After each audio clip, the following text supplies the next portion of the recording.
포션 5781 따라합시다. 미캐츠 후에 그래요. 아까 캐츠 했죠? 캐츠. 캐츠 해서 요 앞에 끝이라는 요 그 의미에서 앞에 이제 전치사 M을 하나 요렇게 갖다 붙였어요. 맴을 요렇게 해서 미캐치 해가지고 애프터라는 그런 뜻이 있습니다. 우리 창세기 41장 1절 시작. 만 2년 후에 바로가 꿈을 꾼즉 자기가 나일강가에 서 있는데, 창세기 41장 1절을 한번 펴놓고 한번 성경을 전개하도록 합시다. 창세기 41장. 이제 오늘 본문은 창세기 41장부터 44장까지 이제 쭉 흐름이 있는데, 요셉이 드디어 한 13년 정도의 이런 훈련 여정을 끝내고 이제 하나님께서 요셉을 통하여 큰 역사를 이루는 이런 과정들이 오늘 전개가 됩니다. 전개가 되면서 예수 그리스도가 어떤 식으로 이제 우리를 향하여 일했는지 이런 것들이 미리 보여집니다. 미리 보여지는데 그냥 잘 따라오실 바랍니다. 자, 2년 후에 만 2년 후에 어떤 일이 벌어졌냐? 만 2년 후에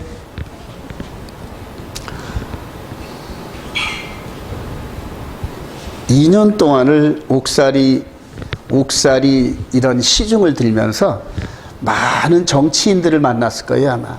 대표적으로 이제 술관원과 떡 굽는 그런 관원은 당시 바로왕의 핵심 멤버들이거든요, 핵심 멤버들. 그렇게 해서 하나님께서 이제 2년 동안을 애굽의 고위 관료들을 자주 멤버 체인지를 해가지고 자주 바꿨을 거라 생각이 들어요. 그래서 각양각색의 그런 그 인물들과 장관들, 그래서 애굽의 정치 상황을 충분히 이해할 수 있는 그런 이제 그 정치인들을 자주 감옥에 보내가지고 이런 식으로 시중을 들게 하면서, 요셉으로 하여금 시중을 들게 하면서 이들이 고충과 여러 가지 이런 일들을 다 들었을 거예요. 2년 동안은 다 들어요.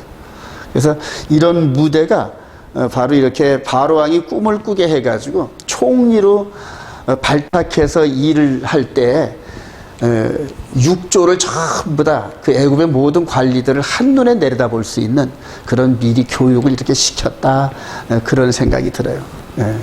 그래서 이거 30세까지, 요게 이제 30세까지, 요 이전까지는 그냥 지하실 그런 삶을 살았는데 어느 날 갑자기 이제 꿈을 꾸게 해가지고 하나님께서 요셉을 무대 위에 올려놓으시는 이제 그런 의미로 볼 수가 있습니다. 자, 우리 창세기 41장 44절 시작.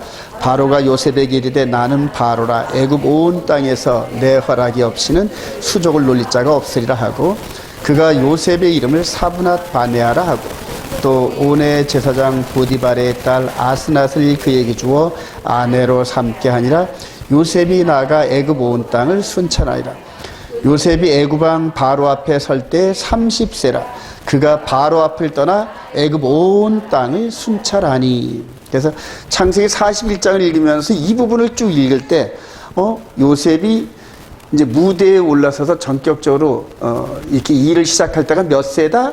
30세다. 이렇게 되면 우리가 이제 마태복음으로 바로 이렇게 연결할 수 있는 힘을 키워야 돼요. 마태복음에서 이렇게 보면 우리 주님이 등장 무대가 몇 살쯤 되셨더라? 30세쯤 되었더라. 그래서 이게 지금 뭔가 이렇게 모형과 그림자적인 역할을 누구를 통하여 하게 하신다? 요셉을 통해서 하게 하신다. 이게 보여져야 돼요.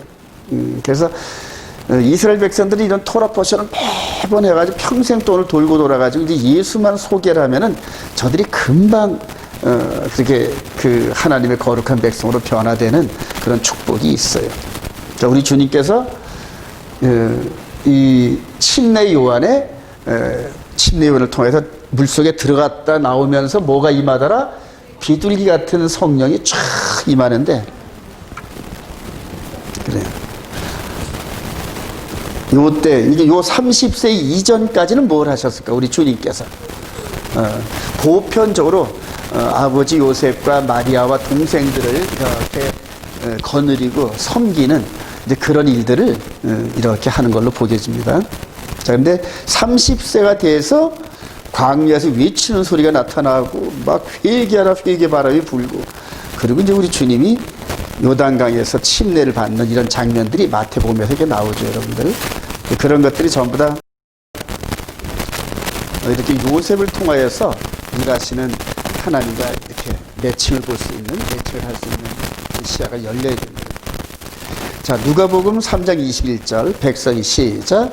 백성이 다 세례를 받을세 예수도 세례를 받으시고 기도하실 때 하늘이 열리며 성령이 비둘기 같은 형체로 그의 위에 강림하시더니 하늘로부터 소리가 나기를 너는 내 사랑하는 아들이라 내가 너를 기뻐하노라 하시니, 예수께서 가르치심을 시작할 때 30세쯤 되시니라. 요셉도 30세쯤, 예수 그리스도도 30세쯤. 그리고 이 사복음서 읽어보면 예수님이 젊은 시절의 기록은 거의 안 나타나잖아요, 그죠? 어릴 때 엄마 아버지 따라서 성전에 가가지고 유월절 때 있던 그런 그 이야기 외에는 별로 안 나타나는데, 성경은 이런 숨겨진 얘기를 요셉이 여기에 등장하기 이전까지는 읽어라, 그 얘기입니다. 그래서 이하고 이거 매칭이 되는 이런 부분들, 그래요. 자, 그래서 이제 애굽의 총리가 되기까지 요셉의 여정을 우리가 다시 한번 스킵을 한번 해봅시다. 17살 때 아버지 기회를 받아가지고 뒤로 보내서 형들 앞에서 형들의 하나는 동생이죠. 이런 볕단이 고개를 숙이는 꿈을 꾸고 그냥 철부지 없이 형들 앞에서 막 자랑을 하니까 온갖 미운 털이 다 베껴가지고, 그렇게 해서 17살 때 애굽으로 내려가는 미디안 상인들에 의해서 은 20냥이 이렇게 팔리는 여기뿐까지. 자, 그리고 이제 내려와가지고 보디발의 집에 가정 총무로 노예로 팔렸고, 그러다가 보디발의 아내의 끊임없는 그런 미혹을 끝내 물리치고, 여러분 이거 굉장히 중요합니다, 여러분. 끝내 물리치기 전에까지 옷을 잡고 쫙 늘어집니다. 이때가 이제 28살 때까지인데 옷을 잡고 늘어지면서 도망도 못 가게 이렇게 꽉 움켜잡는 거예요. 만약에 여기서 요셉이 넘어갔다면 어떻게 됐을까요? 시험에 탈락. 그래요. 근데 여기서 옷을 벗어주고 그냥 도망가요. 그리고 이제 감옥으로 이렇게 들어가는 이런 장면인데, 저와 여러분들은 마지막까지 마귀가 우리 육신의 옷을 붙잡고 안 놔줍니다, 여러분. 육신의 옷이 뭐냐면 이 육체 덩어리거든. 이 죽기가 무서워 평생도록 죄의 종 노릇한다, 그렇게 써요, 히브리서에 보면. 그러니까 육신의 몸이 죽는 게 두려워가지고 평생도록 그냥 그대로 죄의 종 노릇하는. 우리가 학교 다닐 때 일진들 이게 가방 못 지라 그러잖아요, 그죠? 일진들 가방 들고 다니는데 의도 터질까봐 계속 가방 들고 다니고, 그리고 도나스 사주고 찐빵 사주고 이런 식으로 하는 그런 학창시절이 있었단 말이에요. 의도 터지는 게 무서워가지고.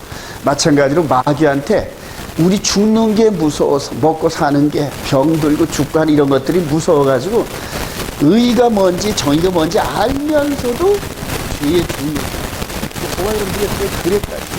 근데 마지막에 이 육신의 껍질을 벗을 만한 용기가 없는 사람은 여기서 옷을 붙잡아서 도망 못 가니까, 에이 그래 도망도 못 가는 거 뭐 이런 식으로 해가지고 죄와 짝하면서 멸망의 구렁텅이로 빠진 사람이 많을 겁니다. 자, 여기서부터 시작을 해가지고 여기까지 와가지고 이게 13년 걸렸어요. 17살 때 시작을 해가지고 30살 때까지, 여기가 30살까지 그냥 감옥에서 그냥 그대로 이게 내일 일이 안 보이는 거예요. 내일 일이 깜깜해. 그런데도 성경은 하나님께서 여기서부터 시작해가지고 여기까지 뭐 하셨다? 하나님께서 함께 하심으로 요셉의 일들을 형통하게 하셨다 하고 성경은 그렇게. 근데 이게 형통한 거냐고, 이게. 예, 겉으로 볼 때 이게 전혀 안 형통하거든요, 여러분. 근데 속사람이 이런 고뇌와 어려움과 갈등과 모함과 애매한 고난을 겪는 과정에서 속사람이 성장을 하고, 누구만 의지하게 한다? 하나님만을 의지해요. 하나님만. 그게 사실은 축복이거든요. 사실은 축복이에요. 저와 여러분들도 모양과 방법은 다르지만 이 코스를 거친 사람들이래야 하나님의 쓰임을 받을 때 교만에 넘어지질 않아요, 여러분. 그런데 이런 과정을 거치지 않고 자의적이든 타의적이든 교회에서 나름대로 높은 자리에 올라가면은 전부 다 꼬꾸라진 거죠. 마귀에 의해서 점령당해가지고 자기는 하나님께 열심을 놓고 그냥 열심히 하는 것 같은데 영적으로 바라보면 하나님과 원수지간이. 이스라엘 백성들이 2000년 전에 그랬다는 얘기예요. 우리 로마서 10장 한번 가볼까요? 이런 부분이 우리한테 엄청 반면교사가 됩니다, 여러분. 로마서 10장. 바울 사도가 나중에 자기가 그런 일을 하다가 깨달은 거예요. 로마서 10장 1절. 형제들아, 시작. 형제들아, 내 마음에 원하는 바와 하나님께 구하는 바는 이스라엘을 위함이니 곧 그들로 구원을 받게 함이라. 내가 증언하노니 그들이 하나님께 열심히 있으나 올바른 지식을 따른 것이 아니라 하나님의 의를 모르고 자기 의를 세우려고 힘써 하나님의 의에 복종하지 아니하니라. 원수 노릇했다는 거예요. 우리가 아직 연약할 때, 우리가 아직 죄인 되었을 때, 우리가 아직 원수 되었을 때라도 그럼에도 불구하고 하나님은 우리에게 은혜를 베풀어 주셔서 그렇게 사랑을 베푸셨다고 고백을 합니다. 이 과정을 여러분들 즐거운 마음으로 이렇게 순종하면서 따라가기를 소망합니다. 자, 우리 히브리서 4장 16절. 우리에게, 시작. 우리에게 있는 대제사장은 우리의 연약함을 동정하지 못하실 리가 아니요 모든 일에 우리와 똑같이 시험을 받으신 이로되 죄는 없으시니라. 저와 여러분들은 죄 때문에 다 이렇게 눌려 있는데 그분도 예수 그리스도도 우리와 똑같은 고난을 받으셨다니, 똑같이 받으셨다. 이런 과정을 거치셨다는 얘기. 죄도 죄가 없으신 분인데 우리들을 위해서 이런 과정을 쭉 거치면서 나중에 30세 때에 등장할 때 어떤 자격으로? 대제사장의 자격으로. 할렐루야. 너무너무 중요해요. 너무너무 중요해요. 요즘 이렇게 보면은 전부 하나님이 은혜로 아들을 내어주신 이런 쪽만 강조하는데 대제사장으로서 우리를 이끌어 가시는 예수 그리스도의 정체성에 대해서 잘 몰라요. 근데 은혜 물론 맞아요. 우리를 사랑하사 물론 맞다니까. 그런데 그 뒤에 더 큰 일을 인도하시기 위해서 대제사장으로서 우리의 영의 몸을 이끌어 가시는 리더로 세우셨단 말이에요. 왜냐하면 마귀를 없애버린 거예요. 그러니까 저와 여러분들과 합작을 해가지고 마귀의 일을 전부 다 이 땅에서 소멸을 시키려고 한단 말이에요. 근데 저와 여러분들이 마귀의 종로로 타고 있으면서 예수님을 따라간다 이렇게들 생각을 하고 있단 말이에요. 그 영적으로 보면은 마귀의 종로로 타면서 하나님을 대적하면서 우리 예수님이 우리의 구주시다 이런 분들이 너무나 많아요. 성경을 통하여 대제사장 되신 그분이 지금 하나님 보좌 우편에서 우리를 뚜라지게 쳐다보시고 또한 찾으신다. 과연 이 시대에 요셉처럼 이렇게 훈련이 끝내놓고 하나님의 음성이 귀를 통하여 들리면서 육신적으로 보는 방법이 아닌 내면의 세계에서 말씀을 주신 하나님의 뜻대로 그대로 순종할 수 있는 그런 일꾼이 과연 어디 있나 하고 찾아봤더니 온 이스라엘 교회에 있더라. 할렐루야. 그래요. 저와 여러분들 줄 확신합니다. 진짜입니다, 여러분. 근데 그 뜻을 순종하는 흐름이 내 안에 성령께서 기록하신 십계명의 말씀대로 그냥 뚜벅뚜벅 하는 거예요.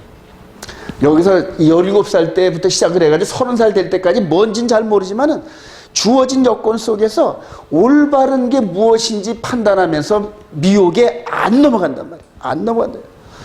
요때가 24, 5살 때부터 한 4, 5년 동안 이렇게 보디발의 아내가 그냥 꼬디겼는데 4, 5년 동안 이런 꼬디김에 안 넘어갈 정도의 청년이 과연 있을 거냐니 없어요, 여러분. 네. 그런데 요셉은 늘 아버지 때로부터 이렇게 받았던 여호와의 도, 야곱의 가문에 뭐가 물려졌다? 여호와의 도. 아브라함에게 주어진 여호와의 도, 이삭에게 연결돼 가지고 계명과 규례와 율례와 법도, 그리고 이삭으로부터 야곱에 전달됐던 여호와의 도, 그게 누구한테 전달됐다? 요셉에게 전달됐다. 그 여호와의 도를 품고 세상의 모든 미혹과 어려움과 이런 것들을 이겨낸단 말이에요. 이겨낸단 말이에요. 이겨내시길 바랍니다. 그래요. 자, 이제 드디어 이제 하나님께서 이렇게 보시면서 2년 동안 마무리될 때쯤 돼가지고 이제는 그래요. 이 정도 되면은 내 사랑하는 종 요셉이 그대로 내 음성을 듣고 따라할 정도가 됐다 싶단 말이에요. 됐다 싶으니까 하나님께서 기다리고 기다렸던 그런 무대를 준비하시는데 간단합니다. 바로에게 꿈 한번 꾸게 하니까는 무대가 그대로 등장을 해요. 창세기 41장 1절 만 2년 후에 시작. 만 2년 후에 꿈을 꾼 주 자기가 나일강에 서 있는데 보니 아름답고 살찐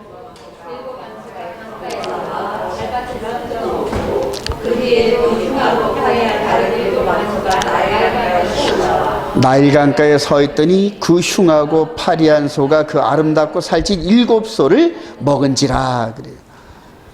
그래서 당시에 애굽의 왕 정도 되는 사람은 대단한 사람입니다, 여러분. 보통 사람이 뛰어넘는 그러니까 애굽의 왕이 되죠. 근데 그런 왕이 자다가 이런 꿈을 꿨어요. 살찐 암소 7마리와 흉악한 소 7마리인데 이것들이 나오더니 이걸 다 잡아먹었어요. 또 꿈을 꾸는데 아주 풍성한 보리에다가 아주 말라비틀어진 이런 같은 꿈이란 말이에요. 이게 도대체 뭘까? 이게 도대체 뭘까? 고민할까요? 안 할까요? 왕 정도 되는 사람 중 되려면 이런 꿈 같은 게 나라와 직결됐다는 걸 대략 눈치를 채입니다. 우리나라에 현재 있는 이런 그 대통령 이런 분들이 정치하는 수뇌분들이 이런 식으로 뭔가 이렇게 하나님의 음성을 들을 수 있는 귀가 열렸으면 참 좋겠는데 하나님의 음성은 저 위에서 이렇게 안 들리고 전부 보이는 땅에 것들이 땅에 뜨거만. 그러니까 올바로 행동하는 것 같은데 결과적으로 하나님과 대적하는 그리고 사람과 사이가 깨어지는 그래서 결과적으로 사람과 사람을 뭘로 만든다? 원수지간으로 만들어요. 그게 마귀가 하는 짓이에요. 그래서 네 편 내 편 고르고 좌파 우파 고르고 그 다음에 좌파 세상이 되니까 좌파끼리 또 싸우고 왜냐하면 이익을 놓고 싸우게 되어 있어요. 사람들 계속 편을 가는 그게 마귀가 하는 일이에요. 그래서 서로 원수지게 하는 그 일들을 그런 일들은 전부 마귀가 하는 일인데 여러분들 나 자신을 쭉 보면서 내가 누구와 원수되게 뭔가 상황이 이렇게 온다 그러면 누가 개입한 거다? 마귀가 개입한 거다. 그래서 원수도 사랑하고 용서하고 이런 식으로 해가지고 늘 기본적인 마음을 가져야 됩니다. 자, 그리고 나서 이런 꿈을 꾸는데 다시 41장 5절 시작. 다시 잠이 들어 꿈을 꾸니 한 줄기에 무성하고 충실한 7 이삭이 나오고 그 후에 또 가늘고 동풍에 마른 7 이삭이 나오더니 그 가는 7 이삭이 무성하고 충실한 7 이삭을 삼킨지라 바로가 꿈의 꿈이라. 아침에 그의 마음이 변민하여 사람을 보내어 애굽의 점술가와 현인들을 모두 불러 그들에게 그의 꿈을 말하였으나 그것을 바로에게 해석하는 자가 없더라. 그래요. 다니엘서 보면은 꼭 느부갓네살 왕이 꼭 이런 식으로 가져가죠. 그러니까 하나님께서 하신 패턴이 이전에도 있었고 이후에도 있었고 현재도 있었고 그래 아까 찬송하잖아요. 이전에도 있었고 지금도 있었고 그러죠. 그래서 성경을 많이 읽고 성경을 순종하다 보면 우리 시대에 나를 통해서 무엇을 일하시려는지 하나님이 툭툭 건드려요. 툭툭 건드려요. 상황을 툭툭 건드리면 이게 도대체 뭘까 하고 기도하다가 성경에서 요셉의 시대에 이랬었네. 다니엘 시대 때도 이랬었네. 그럼 그 연장선상에서 마지막 시대에도 나를 통하여서 뭐라고 원하신다? 하나님의 뜻을 이루시길 원하는. 이제 이거를 눈치채야 돼, 이거를 눈치. 그래요. 자, 그러니까 이런 상황이 있을 때 그 옆에 누가 있었을까요, 여러분? 술관원이 있었겠죠? 술관원. 우리 41장 한번 찾아볼까요?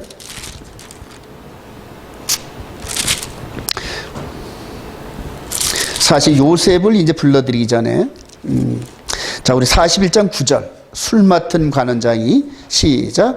술 맡은 관원장이 바로에게 말하여 이르되 내가 오늘 내 죄를 기억하나이다. 바로께서 종들에게 놓아서 나와 떡 굽는 관원장을 친위대장의 집에 가두셨을 때 나와 그가 하룻밤에 꿈을 꾼즉 각기 뜻이 있는 꿈이라.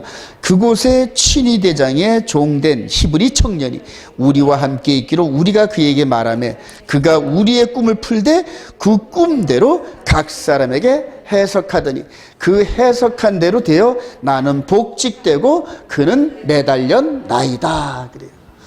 그러니까 그 두 명의 관원장 가운데서 술관원을 보낸 그런 의도가 하나님께서 2년 후에 이런 무대를 준비하기 위해서 미리 술 맡은 관원을 요셉과 이렇게 만나게 하셨던 거죠.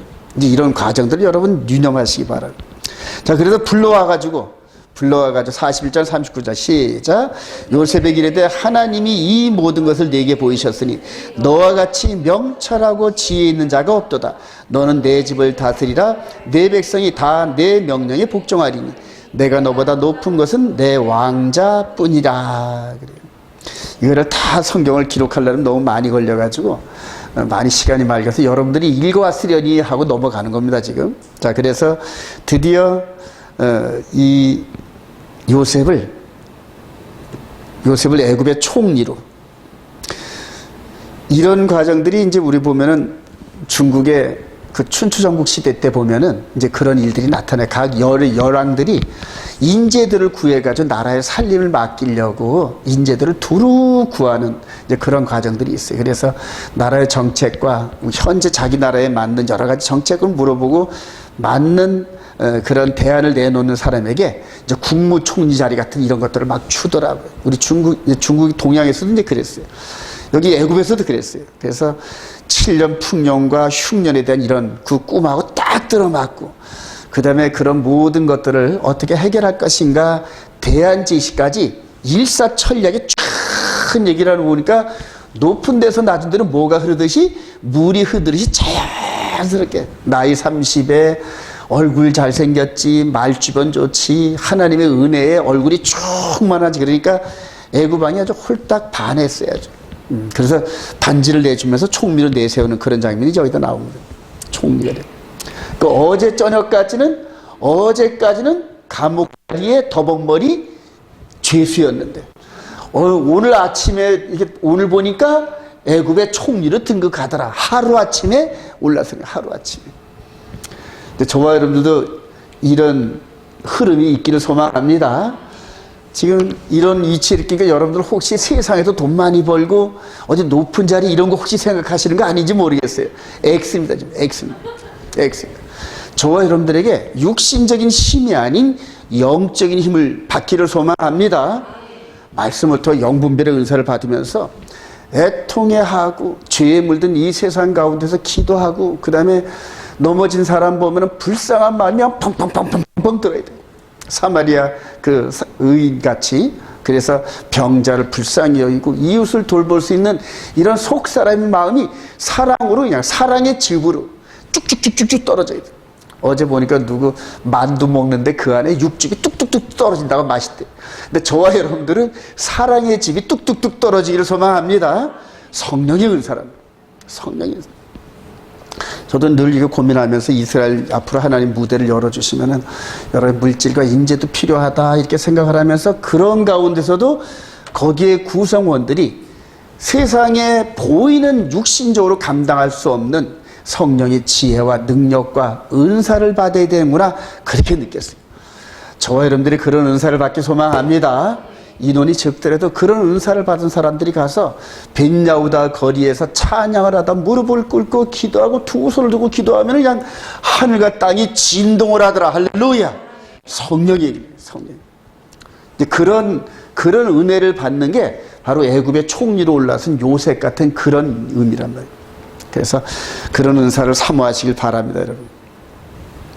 자, 41절 바로가 시작. 바로가 또 요셉에게 이르되 내가 너를 애굽 온 땅의 총리가 되게 하노라 하고 자기에게 있는 버금수리에 그를 태우매 무리가 그의 앞에서 소리 지르기를 엎드리라 하더라. 바로가 그에게 애굽 전국을 총리로 다스리게 하였더라.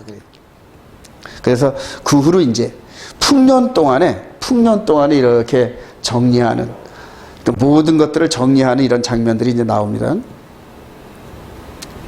그러니까 물 만난 고기처럼 지금 애굽 전역의 관리들과 모든 부분들을 주관하면서 곡식들 7년 동안에 그 풍요로운 곡식들 막 길바닥에 버릴 정도로 흔한 이 곡식들을 창고를 지어가지고 그렇게 우리나라 요즘 보면 정부미 관리하듯이.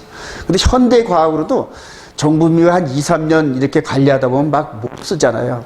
그래서 막 술 만드는 원료로 막 보내고 하는데 당시 고대 사이에 7년 정도를 이렇게 이런 곡식을 보관할 정도의 그런 그 과학과 이런 것들이 요셉의 머리에서 다 나오더라. 그런데 여러분 요셉이 이 일을 하기 전에 보디발의 집에서 뭔 일을 했다? 가정 총무 역할을 했어요. 보디발의 그 땅과 이런 것들도 얼마나 많겠습니까? 농지로 해가지고 모든 관리. 그래서 작은 관리로 충분하게 일을 하고 난 다음에 그 패턴대로 애굽 전체를 관리하는.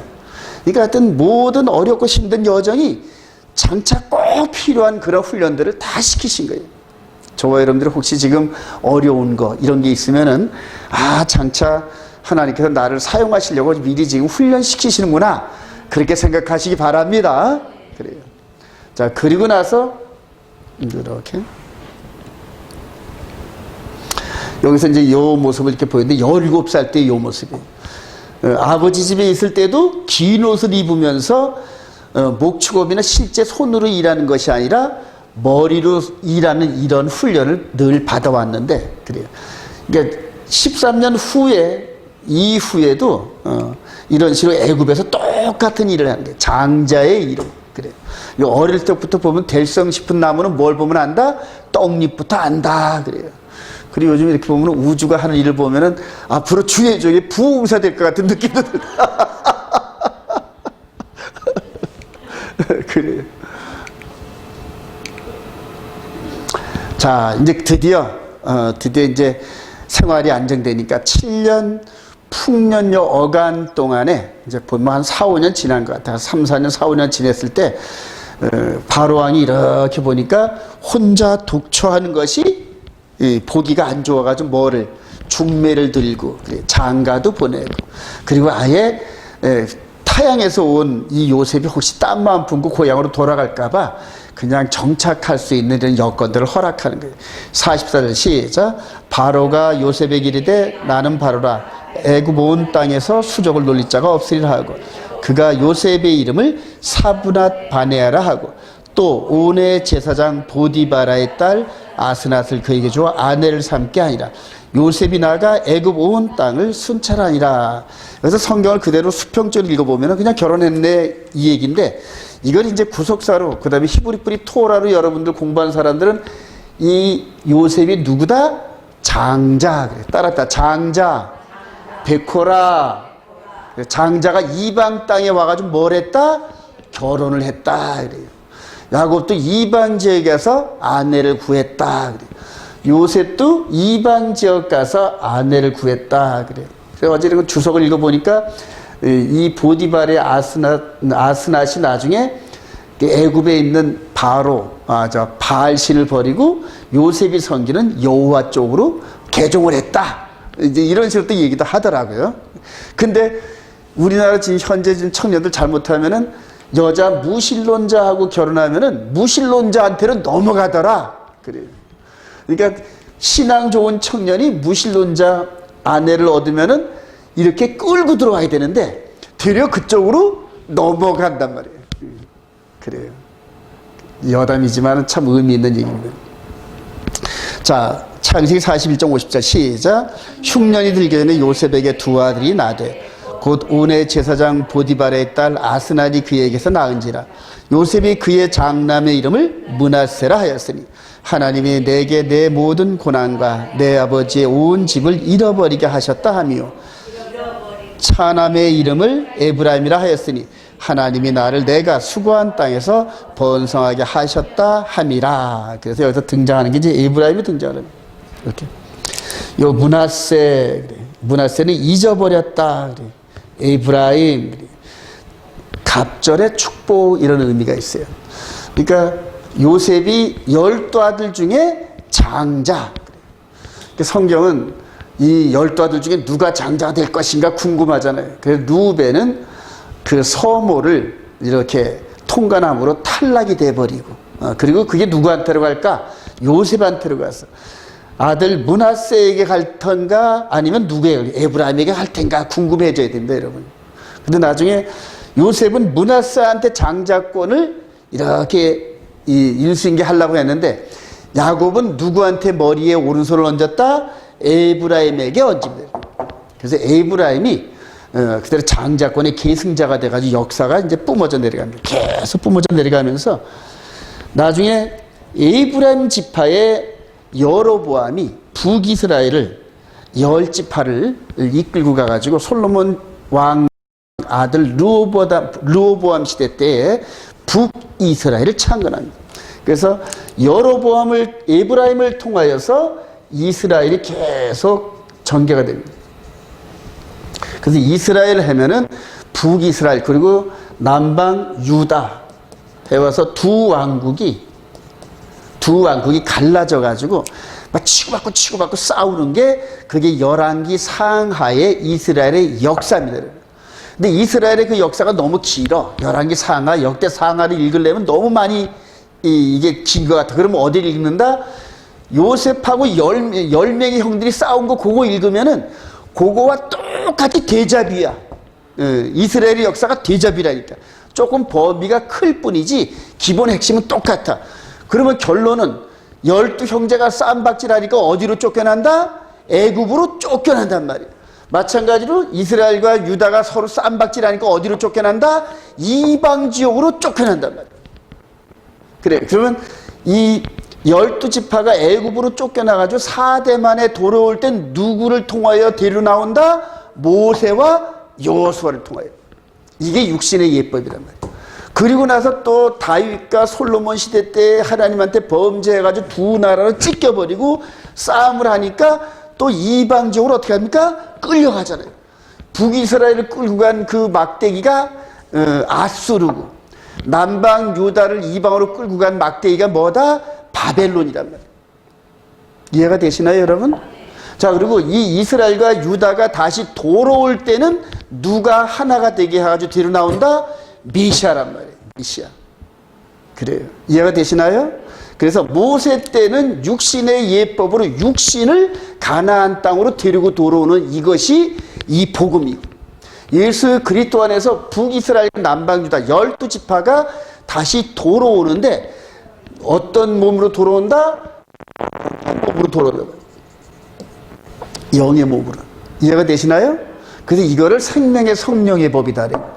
그 다음에 모세를 통하여 이끌려 들어온 그 법을 육신의 예법 이렇게 얘기를 한다. 그러니까 저와 여러분들은 지금 예수 그리스도 안에서 무슨 법으로? 영의 몸이 영의 예법으로. 할렐루야. 로마서 8장 2절 가봅시다. 이 부분을 여러분들 기본적으로 이해를 하면은 마지막 때 마귀의 미혹에 거의 안 넘어갑니다. 로마서 8장 1절부터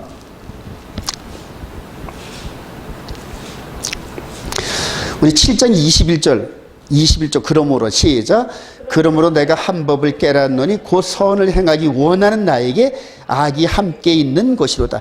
내 속사람은 하나님의 법을 즐거워하되 내 지체 속에서 한 다른 법이 내 마음의 법과 싸워 내 지체 속에 있는 죄의 법으로 나를 사로잡는 것을 보는도다. 오라 난 공고한 사람이로다. 이 사망의 몸에서 누가 나를 건져내랴. 우리 주 예수 그리스도로 말미암아 하나님께 감사하리로다. 그런즉 내 자신이 마음으로는 하나님의 법을 육신으로는 죄의 법을 섬기노라. 여러분 여기서 바울 사도가 예수 그리스도를 만나기 전까지 뭔 법을 섬겼다? 육신의 법을 섬겼단 말이에요. 육신의 법을. 이 육신의 법이 나쁘다는 게 아니에요, 여러분. 모세를 통하여 주어진 육신의 법을 세우면서 나는 이 육신의 법으로는 죄나 흠이 없어, 이렇게. 하나님이 말씀하신 걸 다 지켰단 말이에요. 다 지켰으니까 나 죄 없어, 이렇게 선언했고, 그렇게 생각했던 사람들이 예수님을 대적했던 바리새인들, 서기관들.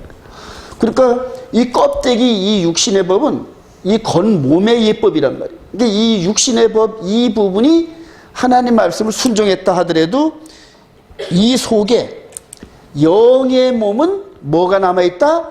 죄가 남아있단 말이에요. 예수님께서는 이 속에 있는 이 영의 몸, 죄와 허물로 죽었던 영의 몸을 살리시고 여기에 하나님 나라의 법을 집어넣고 완전한 하나님의 거룩한 백성으로 만들기 위해서 오셨는데, 이 속에 있는 죄를 보지 못하는 서기관과 바리새인들이 왜 우리가 죄인이요? 아브라함의 후손인데, 이런 식으로 해서 예수님과 사사건건 대적했던 게 그게 사복음서 내용. 그러니까 우리 예수님은 이 속 사람을 들여다보고 이렇게. 그러니까 이 속에 있는 죄를 자꾸 지적한단 말이에요. 우리 지금 속에 있는 죄를. 근데 속에 있는 죄를 볼 수 있는 눈이 없는 이스라엘 서기관 바리새인들이 계속 예수님한테 대꾸하고 애들을.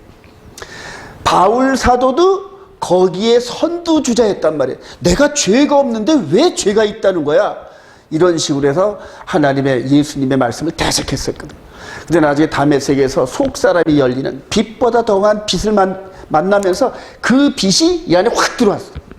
그 빛이 육신의 눈을 뚫고 들어오는데 육신의 눈이 멀어버려. 얼마나 강한 빛인지. 그리고 그 빛이 이 안에 들어왔을 때의 고백을 우리 고린도전서 한번 가볼까요? 고린도전서인가요? 후서인가요? 고린도후서 4장. 고린도서 4장 6절. 어두운 데에 시작. 어두운 데에 빛이 빛이라 말씀하셨던 하나님께서 예수 그리스도의 얼굴에 있는 하나님의 영광을 아는 빛을 우리 마음에 비추셨느니라. 다메섹에서 자기가 경험했던 바를 지금 얘기하는 거예요. 그 빛, 그래요. 햇빛이 아닌 영혼의 빛, 그래요. 이걸 따랐던 오르. 이걸 창세기 때 빛이 있으라 할 때 그 빛이 이 바로 오르란 말이에요. 이 오르. 이 오르가 땅에 왔는데 그 땅에 오신 그 오르 빛이 누구다? 예수란 말이에요. 예수 그리스도시란 말이에요. 요한복음 1장에 보면 그 빛이 땅에 왔음에 이런 식으로 해서 예수 그리스도가 영혼의 빛이란 말이에요. 영혼의 빛이. 그래서 겉사람이 아닌 속사람을 살리러 오셨단 말이에요. 속사람. 할렐루야. 다시 로마서 8장으로 갑시다.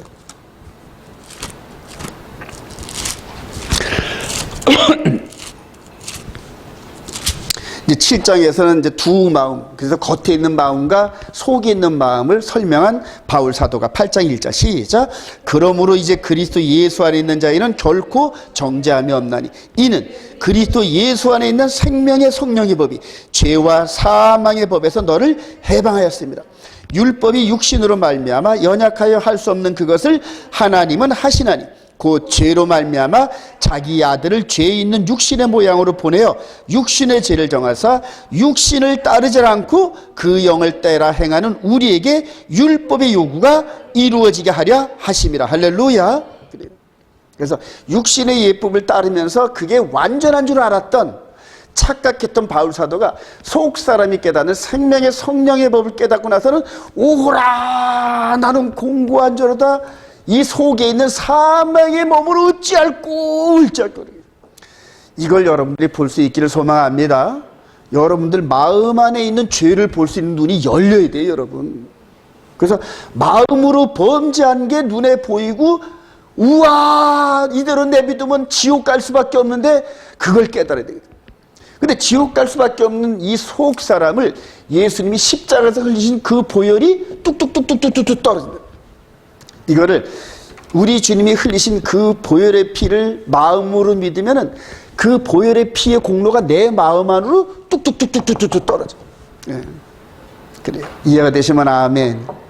그래서 속 사람이 죄와 허물 속에 있었던 우리를 살리신 게 바로 생명의 성령의 법이래요. 그래서 그때는 이제 모형과 그림자 역할을 했던 육신의 예법이 속으로 그대로 들어왔어요. 그래서 할례도 거룩한 거예요, 여러분. 동물 제사도 거룩한 거예요, 여러분. 코쇼도 거룩한 거예요.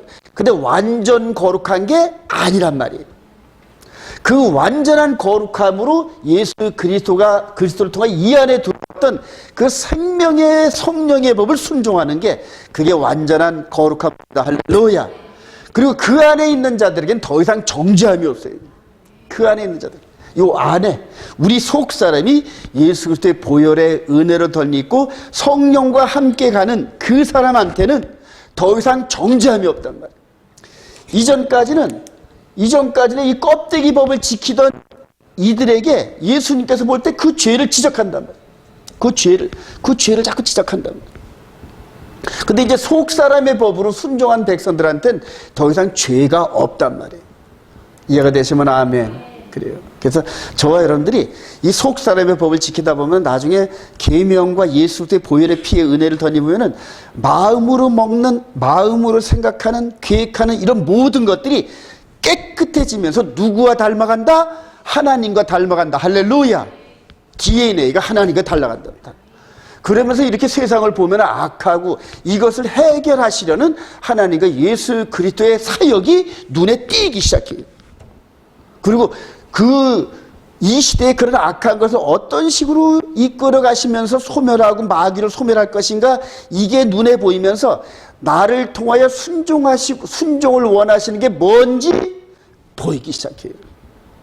여러분들이 잘하는 게 뭔지 늘 유념해 보시기 바랍니다. 찬양을 잘하는 사람은 찬양을 통해 하나님께 말씀과 전도와 섬기는 것, 이런 것들을 잘하니까 각양각색의 달란트를 가지고 섬기게 하면서 하나님께서 조립을 한단 말이에요. 마치 12제자를 조립하듯이 이런 식으로 해가지고 그 은사와 은사들을 묶어서 한 군데 이렇게 담아가지고 그냥 이 속 사람이 죽어서 쩔쩔매고 어떻게 할까 방황하는 사람들에게 그 생명의 물을 마시게 하신다. 할렐루야.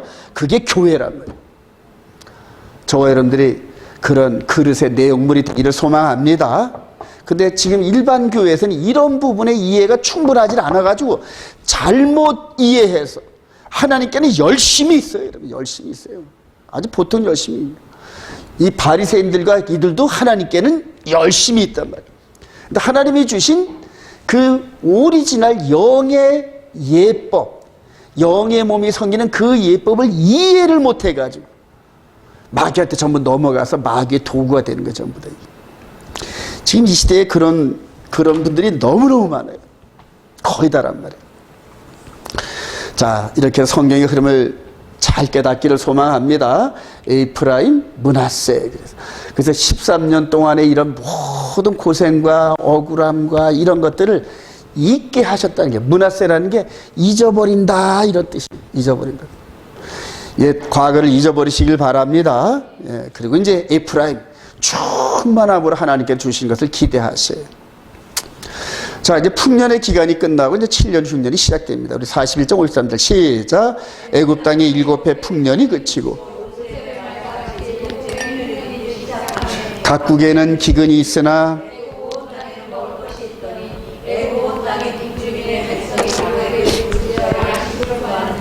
바로가 애굽 모든 백성에 이르되 요셉에게 가서 그가 그에게 만약에 여러분 7년 풍년이 끝나는데도 계속 연달아 풍년이 이루어진다면 어떻게 됐을까요, 여러분? 애굽 재정은 망합니다. 왜냐하면 모든 재정을 쏟아서 7년 동안 곡식을 다 사는데 사용을 했단 말이에요.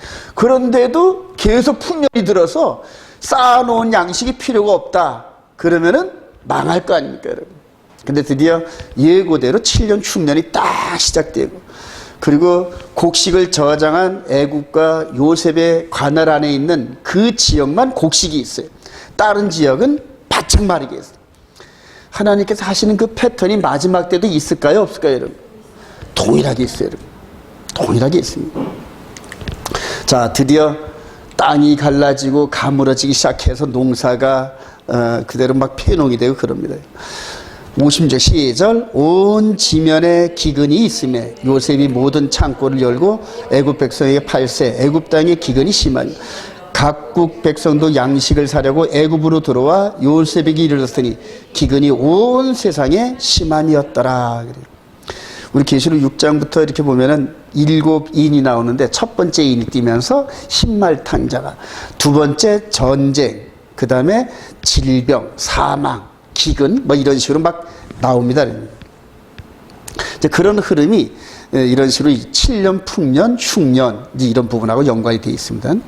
자, 그래서 애굽의 백성들이 이 양식을 사고자 맨 처음에는 돈이 다 소진되고, 그 다음에 소진되니까 이제 집도 소진되고, 땅도 소진되고, 곡식도 소진되고, 남는 게 없으니까 나중에 몸까지 다 가서 애굽의 바로 왕의 소유가 되게 합니다. 근데 그때는 하나님께서 요셉이라는 정말 예수님의 그 모형 같은 인물을 세워서 그 어려운 지경을 넘어가게 했는데, 마지막 때는 어떻게 될까요? 마지막 때는 권세가 3년 반 동안 누구한테 있다? 마귀한테 있어요. 그러니까 이런 상황은 똑같은데, 선함으로 끝나는 지도자를 세우는 것이 아니라 악함으로 세우는, 하나님을 대적하는 그런 일꾼들로 세상을 가득하게 만드는데, 그 속에서 하나님의 백성들이 살아가는 방법이 과연 뭘까? 그걸 제시한 게 계시록인데, 그래요. 이런 식으로 전부 다 이렇게 모든 재산이 애굽의 조정으로 모여들게 됩니다. 여러분, 제가 이걸 한번 여기 올려봤는데요. 지금 이 시대에 지금 코로나 바이러스가 전 세계 만이라고 한 1년 가까이 됐는데, 이제는 뭐가 문제다? 백신이 문제잖아요. 백신. 그 우리나라 백신을 구했느냐 말느냐 막 시끄럽더라고요. 근데 벌써 백신도 잘 사는 나라들이 매점 매석을 다 해버렸어요. 얼마 전에, 오래전부터 여러분 들으셨겠지만은, 그 세계 정부 뉴월드 워더 멤버들이 세상에 70억의 인구를 어떻게 된다? 줄이려는 계획들이 있는 거 여러분 들어본 적 있죠? 예, 줄인단 말이에요. 이런 부분들이 볼 때 이제 나름대로 악한 그 세력들도 계획이 있단 말이에요. 계획이 있으면서 이런 거를 통하여서 인구 조절을 하는 거 아닌가, 그래요. 이런 생각도 들고요. 특히 어린아이와 노약자, 노인들이 우선적으로 타겟트가 될 겁니다. 우선적으로 타겟트가. 그래서 이 코로나 백신 이거 맞은 사람들이 무슨 부작용이 막 이래서 막 그런다 그러더라고요. 하여튼 안 맞는 게 좋은데, 이거 안 맞으면 나중에 행동할 수 없을 정도의 사회적인 제한이 올 겁니다. 그럼에도 불구하고 이 코로나 백신을 안 맞은 사람들은 아마 이런 그 질병에 떼죽음을 당하는 이런 일들이 또 있을 겁니다. 중세시대 때 페스트가 유럽 전역을 막 휩쓸을 때 많은 사람이 죽었잖아요. 지금 우리나라도 지금 하루에 1000명, 2000명씩 막 해가지고 뭐 몇백 명이 죽느니 많이 이렇게 할 텐데, 이제 점점 더 그런 시대로 어떻게 된다? 접근하고 있다는 거예요. 접근하고 있다는 거예요. 근데 그게 오늘 요셉의 7년 풍년과 흉년 속에서 드러나는 하나님의 하셨던 그 일들이 마지막에도 있을 터인데, 이제 이런 부분들을 이제 어떻게 해결할 것인가, 이제 그런 지혜가 저와 여러분들에게 필요해요. 그리고 만약 이런 일들이 시작되면은 요셉이 옷을 벗어서 보디발의 아내한테 던져주고 도망갔듯이, 저와 여러분들이 육신의 몸을 던져주고 빠져나갈 정도의 결단력이 없는 자들은 그래요. 먹고 마심과 세상의 인연과 내가 사는 생명에 연연하다가는 못 빠져나가는. 그래서 우리 속 사람이 하나님의 계명과 예수 믿는 증거로 꽉 들어차야 돼. 마치 매미가 변화돼서 이렇게 이 껍질을 벗을 때 속에 있는 그 존재가 꽉 들어차니까 겉에 있는 것이 이렇게 깨지면서 찢어지면서 속에 있는 게 나오잖아요. 그걸 이제 그 매미의 우화라 그랬는데, 저와 여러분들도 겉열매와 속열매가 있는데, 속의 열매가 하나님의 말씀으로 꽉 들어찬 사람은 겉에 있는 육신의 생명에 연연한다, 안 한다? 안 한단 말이에요. 마지막 때 이제 그런 사람들만이 마귀의 우상과 짐승의 표사건에서 벗어날 수 있다는 거예요. 지금은 그런 것들을 이렇게 가리키면서 이 속 사람을 어떻게든지 꽉 들어 채우게 하는 영양소, 말씀을 먹고 순종하면서 은혜를 체험하는 그런 시대란 말이에요, 지금. 저와 여러분들이 그렇게 되기를 소망합니다. 자, 그런 가운데서 드디어 외국에서 곡식을 사러 들어오는 여정에 누가 합류했다? 형들이. 42장 6절 시작.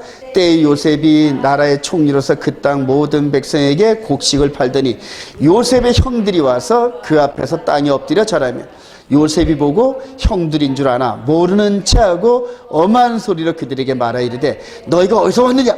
그들이 이르되 곡물을 사려고 가나안에서 왔나이다. 그렇게 얘기를 해요. 여러분, 형들뿐만 아니라 수많은 사람들이 곡식 사러 왔겠죠. 42장 8절 시작.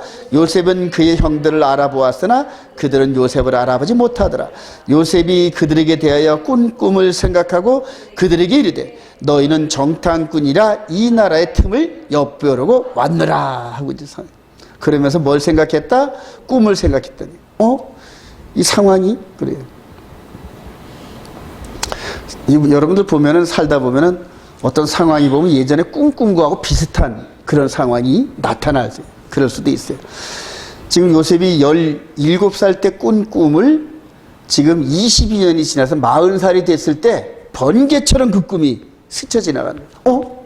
이게 뭔 상황이에요? 형들이 앞에 와 있어요. 형들이 앞에 있는데 그 앞에 온 그 보이는 현상과 22년 전에 꿈 꾸었던 보이지 않는 현상이 딱 크로즈되는 거예요. 딱 크로즈. 그래. 그때까지는 그 꿈에 대한 현실이 나타나기 전까지는 이게 뭔가 이렇게 생각했을 요셉이. 자, 근데 이런 현상이 딱 벌어진다.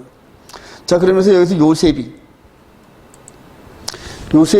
여기서 이렇게 있는데 형들이 와서 넙죽 엎드리며 곡식 사러 왔어요 하고 엎드리더란 말이에요. 그러니까 이 장면과 이 장면이 이건 볕 집단이고 이건 누구보다 사람이란 말이에요. 몇 년? 22년 만에 꿈이 성취됐단 말이에요. 여기서 요셉, 이들은 모르지만 요셉은 이게 현실이 됐네. 하나님께서 꿈을 꾸게 하신 게 현실이 되더라. 그래요. 이해가 되시나요, 여러분? 그러니까 요셉은 안단 말이에요. 근데 남들은 몰라요. 하나님께서 요셉 한 사람을 하나님의 말씀으로 깨닫게 하고 요셉을 높이 들어서 하나님 나라의 영광이 비칠 요셉의 영역 전체에다 비추기를 원하신다. 요셉 위에는 누가 한 사람 딱 있다? 바로 왕위에는 없어요. 근데 바로 왕이 뭐 타치할 일이 없어. 워낙 잘하니까 요셉이. 흠도 티도 없이 워낙 잘하니까 뭐 그냥 좋지 뭐. 맨날 돈 들어와 뭐 그리고 백성들은 요셉을 칭송하고 누구도 칭송한다. 이런 요셉을 고용한 그 안목 있는 왕을 칭송하고 이런 식으로. 얼마나 평안했을까요? 그래요. 그리고 나서 뭘 생각했을까요? 12단뿐만이 아니라 달과 별들과 해와 달이. 그래요. 자, 여기는 이제 11명 이제 볕다는 이제 형들이니까 와서 무릎을 꿇었어. 현실로 이루어졌네? 그러면 또 한 번 꿈을 꾼데 해와 달과, 그럼 누가 와야 돼? 아버지가 와야 된단 말이에요. 요셉은 벌써 그걸 깨달은 거예요. 그래서 아버지와 아들들이 전부 애굽 땅에 오면은 누구의 말씀을 성취하시려는 하나님이 보인다? 아브라함과 약속했던 헷브로냐, 네 후손들이. 그러니까 요셉은 요셉 위에 야곱 위에 이삭 위에 누구다? 아브라함. 그러니까 아브라함 할아버지 때 하나님과 맺은 언약이 지금 현재 진행형으로 성취되어 가는 과정이라고 깨닫는 거예요. 나머지 사람들은 몰라요. 그냥 먹고 살고 그냥 얼른 저 곡식 싸가지고 갔으면 좋겠는데, 그런데 요셉은 그런 과정에서 아브라함에게 약속하신 하나님의 그 뜻이 이런 식으로 지금 진행되는구나. 척척척척 그래요. 여러분들도 이런 안목 있기를 소망합니다. 지금 보이는 정세 속에서 하나님이 종말론을 기록한 계시록과 어느 부분에서 매칭이 될 것인지 이걸 찾아내란 말이에요. 이걸 찾아내. 요셉이 그렇구나. 그러면서 다음에 아버지를 모셔오게끔 하긴 해야겠는데 어떤 식으로 할 것인가, 이제 이후로 계속되어지는 거예요. 자, 42장 19절 너희 행주정 시작. 너희 형제 중 한 사람만 그 옥에 갇히게 하고 너희는 곡식을 가지고 가서 너희 막내 아우를 내게로 데리고 오라. 그러면 너희 말이 진실함이 되고 너희가 죽지 아니하리라 하니. 그래요. 형들한테 막 질문을 하고 막 하다 보니까 그냥 그 형들은 그냥 그 위압에 눌리고 또 잘못하면 곡식도 못 사가지고 가면 굶어 죽으니까 그냥 있는 대로 다 진실하게 말하는, 진실하게 얘기해요. 한 명은 죽고 그 다음에 그 동생은, 막내는 아버지 야곱한테 맡기고 우리 10명만 왔나이다, 이런 식으로 있는 대로 다 얘기할 수밖에 없잖아요. 그런데 그거를 누가 잘 알고 있다? 요셉이 잘 알고 있다는 거예요. 여러분, 이거 성경 읽어보면 전율을 합니다. 현재 저와 여러분들이 행동하고 말하고 생각하는 것까지 누가 내려다보고 계신다? 하나님이 이렇게 내려다보고 계셔. 무서워요, 여러분, 그게. 근데 선하신 하나님이 우리로 하여금 하나님과 DNA가 맞게끔 자꾸 상황을 선하게 이끌어 가신단 말이에요. 우리 아버지란 말이에요. 그래서 우리의 모든 것들을 고백하고 진솔하게 고백하고 있는 대로 구하면서 하나님께 도움도 청하고, 그리고 지혜가 없는 자는 지혜를 구하고, 하나님 이렇게 신앙생활을 잘하고 지금 세상을 이렇게 점점 더 이 7년, 흉년의 이런 상황으로 들어간 것처럼 매칭이 되는데, 이런 시대에 과연 우리 주님 오실 날이 점점 가까우는 이때에 우리가 과연 뭘 해야 되나요? 내가 뭐 해야 되나요? 우리 가정이 뭘 하기를 원하시나요? 우리 교회가 뭘 하길 원하시나요? 자꾸 질문해. 자꾸 질문해. 여러분, 개인 한 사람이 먹고 마시면서 이 고깃덩어리, 이 육신적 삶을, 껍데기 삶을 사는 거 하나님한테 뭐가 그렇게 중요해요? 중요하지 않습니다. 근데 그렇게 먹고 마신 거 나만 생각하는 사람한테는 이 속에서 하늘나라의 계획과 이런 것들이 전혀 전달이 안 돼. 왜냐하면 대봤자 이해도 못하거니와 이해를 한다 하더라도 내 육신과 나만 알고 있는 그런 사람에게 뭘 주겠어요? 내 거를 잘라서 남한테 나눠주고 환난 가운데 고아와 과부를 돌볼 수 있는 너그러움이 있는 불쌍한 자를 보고 우는 자한테 가서 같이 함께 울고 기뻐하는 자한테 가서 진실로 기뻐하면서 함께 기뻐할 수 있는 하나님과 똑같은 DNA를 가진 이런 사람들을 고르시잖아요, 하나님께서. 이렇게 되기를 소망합니다. 그래요. 그런 사람을 지금 찾고 계시죠, 하나님께서. 여기서 시므온을 하나 지목해가지고 딱 하나 해놓고 나머지 9명만 보냅니다. 9명만 보냅니다. 그러니까 주도권이 누구한테 있다? 요셉한테 있으니까 꼼짝없는 거예요. 그러니까 요셉이 모든 걸 주관해가지고 그냥 그대로 이끌어가는 거죠. 창세기 42장 21절 시작. 그들이 서로 말하되 우리가 아우의 일로 말미암아 범죄하였도다. 그가 우리에게 애걸할 때 그 마음의 괴로움을 보고도 듣지 아니하였으므로 이 괴로움이 우리에게 임하도다. 루벤이 그들에게 대답하여 이르되 내가 너희에게 그 아이에 대하여 죄를 짓지 말라고 하지 아니하였더냐.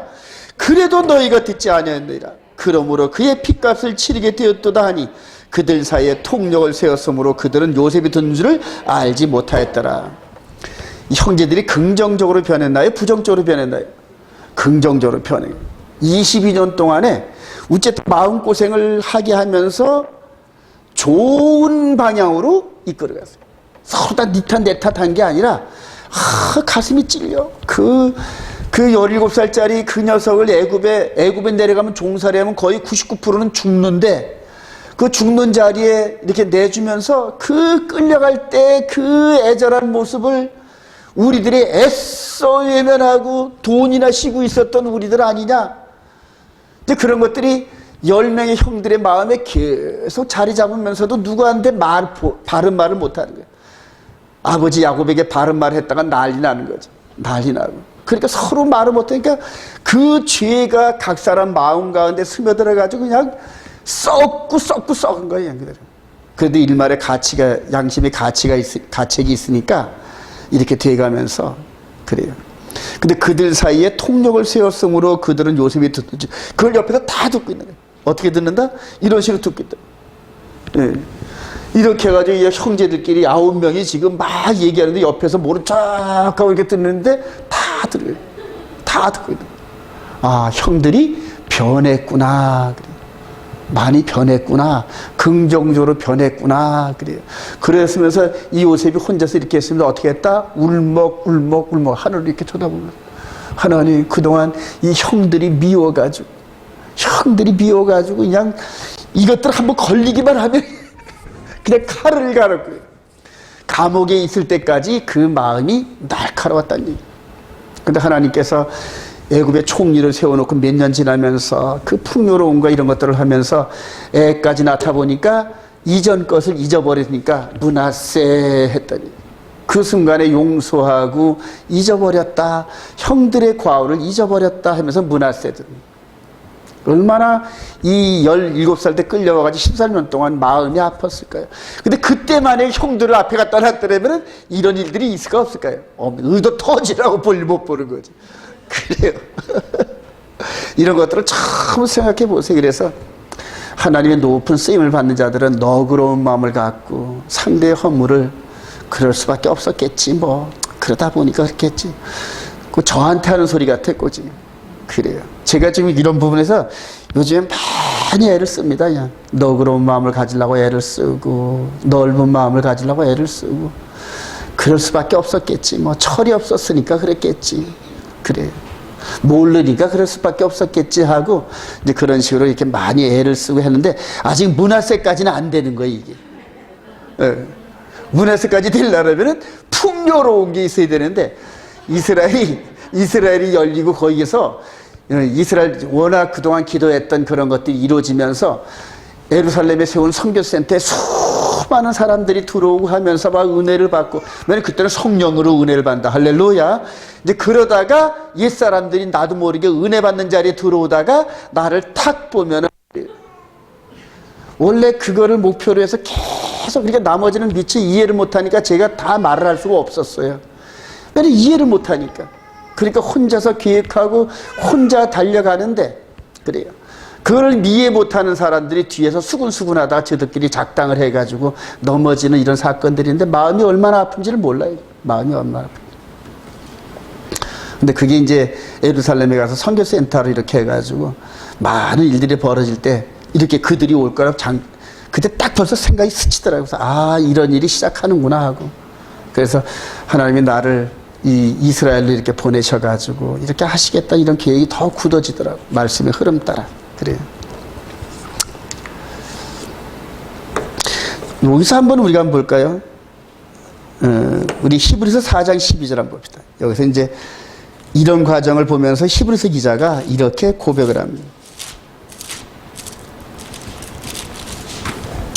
히브리서 4장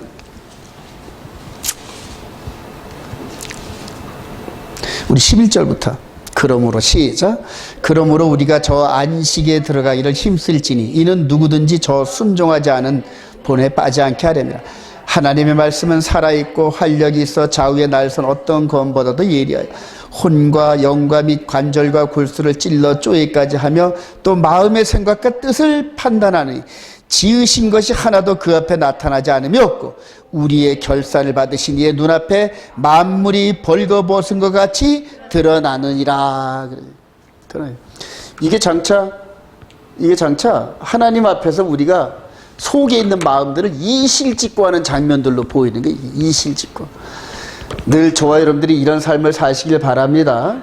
여기서 만약에 여기 요셉이 이렇게 있는데 형들이 그냥 예를 들어 아이 그래 시므온 뭐 하나 빠지는 거 뭐 예전에 요셉도 빠졌는데 우리 9명끼리 올라가서 또 아버지 속이지 뭐 이런 식으로 또 작당을 했더라면은 옆에 있는 요셉이 그냥 뒀을까요 안 뒀을까요? 그래요. 이런 것들이 늘 유념하셔야 돼요. 그래서 속담에 이러잖아요. 예수 안 믿는 사람도 반말은 쥐가 듣고 낱말은 새가 듣고 그래. 낮에 한 말은 새가 듣고 반말은 쥐가 듣는다니. 비밀이 없다니. 이걸 이제 성경을 보면은 날이 전하고 밤이 밤을 전하고 이런 식으로 해서 전도서 읽어보면은 이런 것들이 확 이렇게 솔로몬을 통하여 우리들이 소개되어져 있는. 자, 그리고 나서 이제 시험을 또 하는 거예요. 42장 35절 시작. 각기 자루를 쏟고 본즉 각 사람의 돈 문치가 그 자루 속에 있는지라 그들과 그들의 아버지가 돈 문치를 보고 다 두려워하더니 그들의 아버지 야곱이 그들에게 이르되 너희가 나에게 내 자식을 잃게 하도다. 요셉도 없어졌고 시므온도 없어졌고 베냐민을 또 빼앗아 가지고자 하니. 그래. 이제 집에 가가지고 쌀을 곡식을 풀어보니까 돈이 그대로 있거든. 그래. 여기서 이 장면을 본 야곱의 생각을 여러분 한번 생각해 보세요. 아, 이놈들이 벌써 20몇 년 전에 그냥 요셉을 죽였는지 뭐였는지 모르지만 요셉도 뺏어가고 그리고 와서 보니까 10명이 내갔는데 9명밖에 안 오고 자루에 뭐가 가득하더라? 저들이 가져간 돈이 그대로 있어. 그럼 아버지 야곱이 생각할 때는 누구 팔아서 사온 거야? 시므온 팔아서 사온 거야 이게. 시므온 팔아서. 그래요. 그리고 나서 이제 막내 베냐민마저 내놓으라 그러니까 이거는 지가 여기서 불신이 가득 차 있는 거 보세요. 불신이. 이게 이놈들이 그래요. 자, 그럴 때 창세기 42장 30절 루벤이 시작. 루벤이 그의 아버지에게 말이되 내가 그를 아버지께로 데려오지 아니하거든 내 두 아들을 죽이소서 그를 내 손에 맡기소서 내가 그를 아버지께로 데리고 돌아오리다 하고 누가 말했다? 루벤이 말했어요. 루벤. 그러니까 이제 거의 베냐민 옆에 있고 9명의 아들들, 9명의 아들들은 전부 다 레아, 빌하, 실바 소생이거든. 그러니까 자기가 사랑하지 않는 그 여인들의 소생이라서 항상 눈이 이렇게 가는. 그 대신 이 요셉과 베냐민 한쪽으로는 누구 닮았다? 라헬. 아버지가 자식들을 어떻게 했다? 편애했단 말이에요. 편애했단 말이에요. 그러니까 자식들도 그냥 불만이 가득하지 아버지한테. 이제 이런 가정을 여러분들 연상을 해보세요. 자, 루벤이 그 말을 할 때 야곱 아버지는 뭘 생각했을까요, 여러분? 이 자식이 내 처 빌하 침상에 올라간 놈이 그러면서 처음부터 끝까지 장자 루벤을 보는 눈이 고와 곱지 않아. 곱질 않아요, 여러분. 그렇게 그 자식만 보면 그냥 아니 이 자식이 그래요. 이런 식으로 부자지간에 온갖 갈등과 서로의 불신과 이게 꽉 들어차 있어요. 그런 가정에게 하나님께서 여호와의 도를 주시고 역사하실 수 있다 없다? 없는 거예요. 그러니까 그거를 전부 다 마귀의 지배하에 있는 이들을 전부 다 하나로 묶어서 하나님의 DNA로 바꾸려니까 하나님이 얼마나 힘이 들어. 이게 힘이 든 거예요. 저와 여러분들의 가정이 만약에 지금 현재 요셉 같은 야곱의 가정 변화되기 전에 야곱 같은 가정이면은 통해 자복하고 여러분들 기도하세요. 여러분. 부자지간에 소통이 안 되거나 부부지간에 소통이 안 되거나 형제지간에 소통이 안 된 것은 전부 변하기 이전에 야곱 가정. 루벤이 말을 하니까 이 자식이 그냥 눈으로 보면 힘만 있으면 그냥 죽일 듯한 눈으로 바라보는 아버지였단 말이야. 곱지 않아. 전부 이래요, 전부 다. 이들 10명의 형들도 전부 다 엄마가 다르니까 그냥 한 다리 건너 두 다리야. 그냥 별로야. 이런 가정. 현재 예수를 믿는 가정도 전부 그래요, 여러분. 현재 그래요. 이 속 사람이 변화가 안 돼가지고 겉으로는 그런 것 같은데 서로 마음과 마음을 합쳐지면 서로 상대를 저주하고 미워 죽겠고. 1년 전에 우리 집사람하고 저한테도 막 그랬어요, 사실 저 사이가. 그냥 속사람끼리 서로 다 충돌이 돼가지고. 근데 하나님께서 이런 환난을 주니까 제일 가까워지는 게 부부지간밖에 없더라고요. 다 떠나도 부부는 안 떠나더라. 할렐루야. 그래요. 피는 물보다 진하고 그래요. 그러면서 변화시키시더라고요. 변화시키고. 제 마음이 너그러지기 시작하고 아내의 허물과 연약함과 잘못 이런 것들이 너그러지기 시작하고 이해하기 시작하고 그래. 그러면서 네가 먼저 손 내밀지 못하고 그래. 내가 먼저 손 내밀지 못하고 이런 식으로 해서 제 마음을 먼저 변화시키다 보니까 요즘에 집사람이 얼마나 행복해하는지 몰라요. 할렐루야. 여러분 밥맛 좋지요? 여러분들 점심 맛있는 이유가 우리 집사람이 행복해서 그래요, 여러분. 그래요. 그 행복한 손끝으로 만지니까 어찌 밥이 맛이 없으랴. 그래요. 이제는 웬만해선 집사람한테 그냥 인사 안 찡그립니다. 그래. 그냥 그래도 넘어가고 저래도 넘어가고. 바보 온달 같아 제가 요즘. 그래요. 근데 그걸 하나님이 원하시더라고요. 이제 알았어요, 저도. 그래요. 이렇게 해서 이 가정을 애굽으로 데려가 가지고 하나의 모델하우스를 세워서 애굽에 있는 백성들에게 하나님 나라의 영광이 비출 이들을 통하여 비추기를 원하시는데 아들을 보면 죽일 듯한 아버지의 눈, 그래요.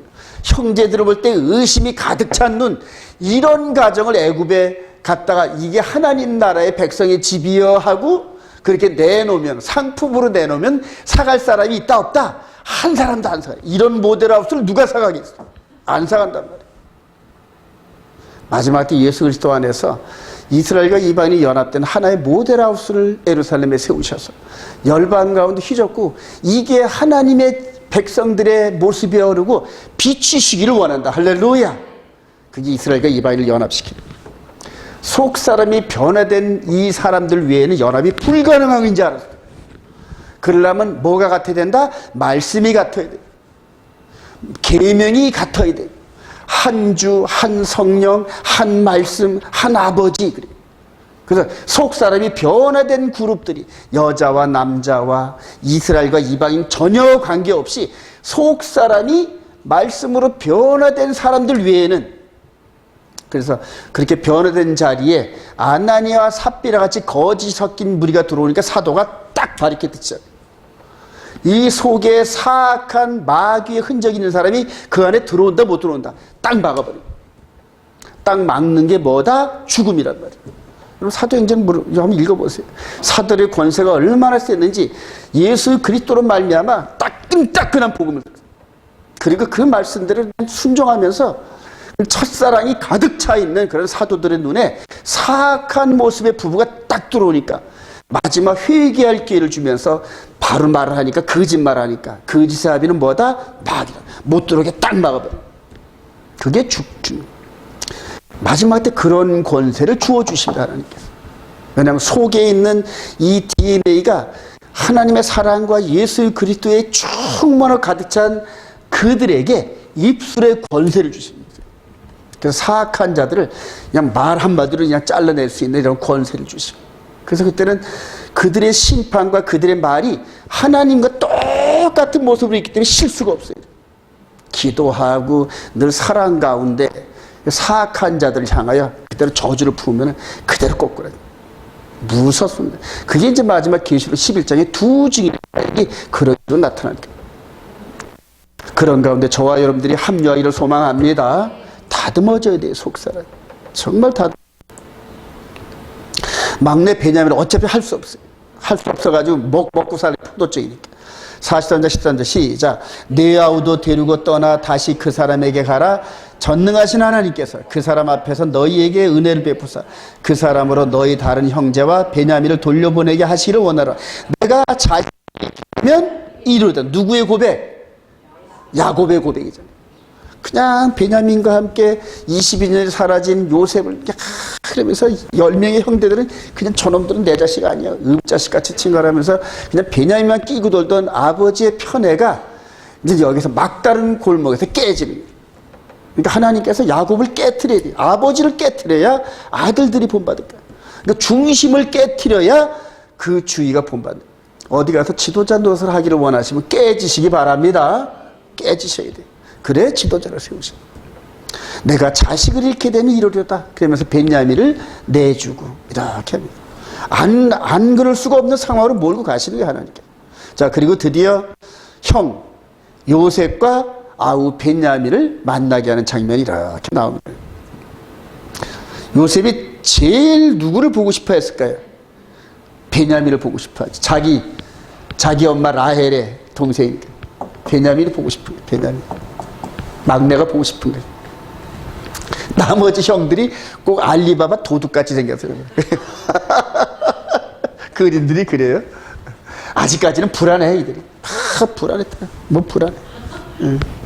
도대체 어떻게 될 것인지 상황이 어떻게 돼가는지도 모르겠고 도대체 이게 뭐야 이러면서 막 복잡스러워져. 자, 드디어 형제들이 모였습니다. 33절 그들이 시작. 그들이 요셉 앞에 앉되 그들의 나이에 따라 앉히게 되니 그들이 서로 이상하게 여겼더라. 요셉이 자기 음식을 그들에게 주되 베냐민에게는 다른 사람. 그들이 마시며 요셉과 함께 즐거워하였더라. 여러분들 이 상황을 한번 생각을 해보세요. 여러분 도대체 형들의 입장에서 한번 생각해보세요. 이게 도대체 뭐야? 그래, 형들의 입장에서 자리를 만들어가지고 이 요셉이 자리를 만들었는데 어쩌면 맨부터 앉히면 요거 이제 베냐민 앉히려고 루벤으로 해가지고 시므온으로 해서 유다 레위 해가지고 차수대로 쪼르르 앉겠단 말이에요. 쪼르르. 근데 이 형들은 몰라 지금 이 전체. 아니 도대체 어떻게 이 사람이 우리 형제들의 서열을 이렇게 알아? 이런 식으로 하면서 12명의 형제들이 모여있어요. 12명의 형제들. 이게 몇 년 만이냐면 약 한 23년 만에. 그러니까 요셉의 나이가 몇 살 때? 40세쯤 됐을 때. 이렇게. 이전까지는 서로 모이면은 으렁으렁대고 형들의 잘못을 수첩에 적어가지고 아버지한테 일러 바쳤던 이 요셉이 이제는 성숙해서 23년이 지나고 난 다음에 하나님의 아주 강트레이를 받았어. 마음이 말랑말랑하게 만들었어.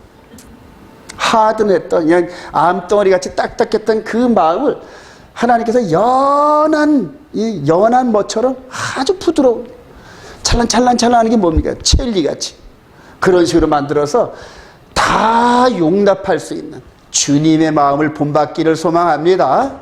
주님의 마음을 본받는 자 그러잖아요. 주님의 마음. 그래서 12명의 형들이 이렇게 모였어요. 시편 133편 한번 가봅시다. 이럴 때 시편 기자가 한마디 안 거들을 수가 없죠. 그죠? 시편 133편. 보라, 시작. 보라, 형제가 연합하여 동거하며 어찌 그리 선하고 아름다운가. 머리에 있는 보배로운 기름이 수염 곧 아론의 수염에 흘러서 그의 옷깃까지 내린 같고 헐몬의 이슬이 시온의 산들에 내릴 같도다. 거기서 여호와께서 복을 명령하시나니 곧 영생이로다. 시편 기자가 어디서 봐서 그렇게 모델하우스를 했을까요? 바로 이 장면. 하나님이 원하시는 이 장면인지를 유념하시기 바랍니다. 여러분들의 가정이 이렇게 화해되기를 소망합니다. 샤bat 때, 엘레브 샤bat 때 모여가지고 하나님께 영광을 돌리는 가정이 되기를 소망합니다. 하나님의 타임 안에서는 악이 딱 촛불을 켜고 엘레브 샤bat과 함께 그 날 샤bat이 끝나는 그때는 하나님의 타임이란 말입니다. 여호와의 날이란 말입니다. 그래서 마귀의 그 영향력이 현저히 그리고 이 시간 안에 하나님의 장막을 딱 쳐가지고 이 안에 들어오지 못하게 만드셔죠. 그래서 엘레브 샤bat과 샤bat이 그렇게 중요해요. 그렇게 중요해요. 이 안에서 먹고 마시고 그래도 아직까지 시험이 덜 끝났어. 그래서 마지막 이 요셉이 한 번 더 이들을 시험하는 장면이 이제 나옵니다. 44장 12절 그가 시작 그가 나이 많은 자에게서부터 시작하여 나이 적은 자에게까지 그 잔이 벤야민의 자리에서 발견되지라 그들이 옷을 찢고 각기 침을 나게 씻고 성으로 들어가니라. 벤야민 이게 다 누가 지금 꾸민 작당이다? 요셉이 다 꾸민 거예요. 지금 시험하느라. 30살까지는 하나님께서 요셉 한 사람을 훈련시켰고 나머지는 이제 요셉을 통하여 나머지 형들과 아버지를 시험하는 거지. 형들과 아버지. 왜냐하면 형들과 아버지는 하나님의 음성이 닿을 수가 있는 영성이 아직 없단 말이에요. 전부 눈앞에 있는 이것만 유대인은 뭐를 좋아하느니? 돈을 좋아하고 바리새인들은 뭐를 좋아한다? 돈을 좋아하고 현재 이스라엘 백성들은 뭐를 좋아한다? 돈을 좋아하고 그래서 이방인들이 썬데이 워십에 있는 사람들이 돈을 갖다 주면 아주 넝큼넝큼 잘 받아 먹어요. 돈을 받아요. 다른 건 안 받아요. 영의 양식은 툭툭 쳐냅니다. 툭툭 쳐냅니다. 너희들이 무슨 토라를 알아? 너희들이 토라는 누구 거야? 우리 거잖아. 근데 너희들이 무슨 토라를 알아? 그래. 돈은 잘 받아 먹어요. 돈은 잘 받아. 진정한 토라는 예수 그리스도의 토라다. 할렐루야. 생명의 성령의 법의 토라를 가지고 그대로 저들어요. 우리 고린도서 9장 한번 가볼까요? 바울 사도가 고백하는 게 진짜 토라가 뭔지. 여러분 지금 히브리 뿌리 토라 안에 들어온 사람들은 토라 여기에 그냥 귀가 그래요. 근데 그 토라가 진짜 토라가 우리한테 있단 말이에요. 고린도전서 9장 20절 유대인들에게 시작 유대인들에게 내가 유대인과 같이 된 것은 유대인들을 얻고자 하며 율법 아래에 있는 자들에게는 내가 율법 아래에 있지 아니하나 율법 아래에 있는 자같이 된 것은 율법 아래에 있는 자들을 얻고자 하며 율법 없는 자에게는 내가 하나님께는 율법 없는 자가 아니요 도리어 그리스도의 율법 아래에 있는 자이나 율법 없는 자와 같이 된 것은 율법 없는 자들과 같은 함이라. 여기서 그리스도의 율법이라는 게 뭐냐면 메시아의 토라. 따라합시다. 메시아의 토라. 메시아 즉 생명의 성령의 법을 얘기하는 거예요. 이 안에 있는 자는 자유함 있는 줄 믿으시기 바랍니다. 자유함. 이 안에 죄를 느끼면 즉각 회개하세요. 즉각 회개하세요. 죄가 성령께서 이거 죄라고 말씀하시면 말이 끝나자마자 회개하세요. 잘못했습니다.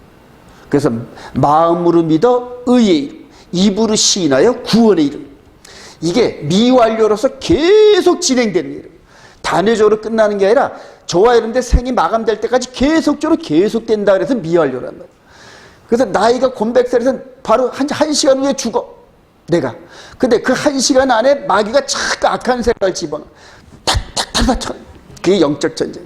그러면서 마지막 눈을 감을 때는 퍼펙트하게 하나님의 계명 안에서 그리스도의 보혈로 깨끗이 씻어낸 정말로 그 하얀 세마포를 입은 신부 같은 모습으로 저와 여러분들 늘 살아가길 소망합니다. 정말 귀중합니다. 정말 귀중. 자, 이런 식으로 해서 벌써 이 요셉이 아주 높은 차원의 지금으로 말하면 생명의 성령의 법을 품고 있는 요셉과 그 다음에 육신만 알고 있는 형들과 아버지에 대해서 좀 이렇게 계속 시험하는 거죠. 자, 44절 15절 요셉이 시작. 요셉이 그들에게 이르되 너희가 어찌하여 이런 일을 행하였느냐. 나 같은 사람이 점을 잘 치는 줄을 너희가 알지 못하였느냐. 유다가 말하되 우리가 내주께 무슨 말을 하오리까, 무슨 설명을 하오리까, 우리가 어떻게 우리의 정직함을 나타내리까. 하나님이 종들의 죄악을 찾아내셨으니 우리가 이 잔이 발견된 자가 다 내 주의 노예가 되겠나이다. 요셉이 이르되 내가 결코 그러하지 아니라 잔이 그 손에서 발견된 자만 내 종이 되고 너희는 평안히 너희 아버지께로 도로 올라갈 것이라. 22년 전 같으면 이런 말을 했을 땐 그러죠, 뭐 그럽시다. 그리고 형들이 올라갔을 거예요, 여러분. 그죠? 22년 전 같으면 그래요. 이게 오늘까지 본문 내용입니다. 다음 주에 이제 우리 유다가 여기에서 그냥 그대로 바위가시 해가지고 다가가서 하는 장면인데, 그냥 요셉의 바지자르기를 잡고 그냥 그대로 사정하는 유다를 보면서 예수 그리스도의 그 겟세마네 동산에서의 피땀을 흘려 기도하는 그런 장면들이 우리들에게 보여지기 시작합니다. 여기까지 이렇게 형들과 아버지를 이렇게 다듬어가는 하나님의 인도함 따라 요셉을 통하여 다듬어가는 그 모습, 예수 그리스도를 통하여 우리의 영의 모습을 다듬어 가시는 모습. 여기서는 예전에는 육신의 모습을 다듬어 갔잖아요. 이제는 우리들의 영의 모습을 다듬으시는데, 골고다 언덕, 2000년 전에 예루살렘의 그 언덕에서 그렇게 해서 아직 미숙해서 죄를 짓고 넘어지는 그 죄값을 그분이 흘리신, 십자가에 흘리신 그 피를 이 안에 미리 뿌려놨어요. 이렇게 미리 뿌려놨어요. 여유가 넘치게. 그래서 우리 마음에 보혈의 피를 뿌려 놓으셔가지고 우리가 회개만 하면 즉각적으로 용서해요. 그게 현재 진행 중이죠. 여러분, 우리가 죄를 지어서 지옥 가는 게 아니에요, 여러분. 죄를 회개를 안 해서 죄가 몸에 배게 만들어 놓고 그래서 지옥 가는 거예요. 지금 이 시대에 이렇게 이 흐름 속에서 이런 일들을 잘 소유하기를 소망합니다. 이제 결론입니다. 그럼 이런 과정을 통하여 하나님께서 뭘 원하시냐? 하나님이 계획하신 마지막 때의 구속사의 흐름이 있어요. 이 부분은 이전까지는 지금부터 약 4,000년 전에 애굽을 중심으로 지중해 가나안 땅을 중심으로 전 세계 일부분인 그곳에서 마지막 때 크게 역사하실, 지구촌 전체를 끌어안고 역사하실 그때를 미리 모델하우스로 슬쩍 보여주십니다. 요셉 한 사람이 하나님의 말씀을 깨달으니까 요셉 한 사람을 통하여 전체를 영향력 있게 하잖아요. 이 시대에 이제 하나님께서 어차피 마지막 때 3년 반은 마귀에게 내어주기로 약속을 해놓으셨어요. 선언을 하셨단 말이에요. 그래서 그 시간은 피할 방법이 없어요. 이 세상은 점점 더 악해져 갑니다. 점점 공산주의와 같은 그런 식으로 돌아갑니다. 우리나라가 지금 그런 식으로 전제주의로 들어가죠. 미국도 그렇게 들어갈 겁니다. 전 세계가 그런 식으로 적그리스도 체제 중심으로 휘어져 들어갑니다. 막을 방법이 없어요. 저와 여러분들이 백날 기도해도 그 흐름을 막을 방법이 없단 말입니다. 그리고 그 안에서 하나님의 거룩한 백성들은 어떻게 살 것인가, 이것을 이 대안제시를 해놓은 것이 이 요셉의 삶에서 우리들에게 비춰주는 말씀이란 말이에요. 이해가 되시면 아멘. 전도서 3장 14절에 이 솔로몬이 이렇게 얘기해요. 하나님께서 시작. 하나님께서 행하시는 모든 것은 영원히 있을 것이라. 하나님이 이같이 행하시면 사람들이 그의 앞에서 경외하게 하려 하심을 내가 알았도다. 이제 있는 것이 옛적에 있었고 장래에 있을 것도 옛적에 있으나니 하나님은 이미 지나간 것을 다시 찾으시니라. 성경을 보는 방법이에요, 여러분. 지금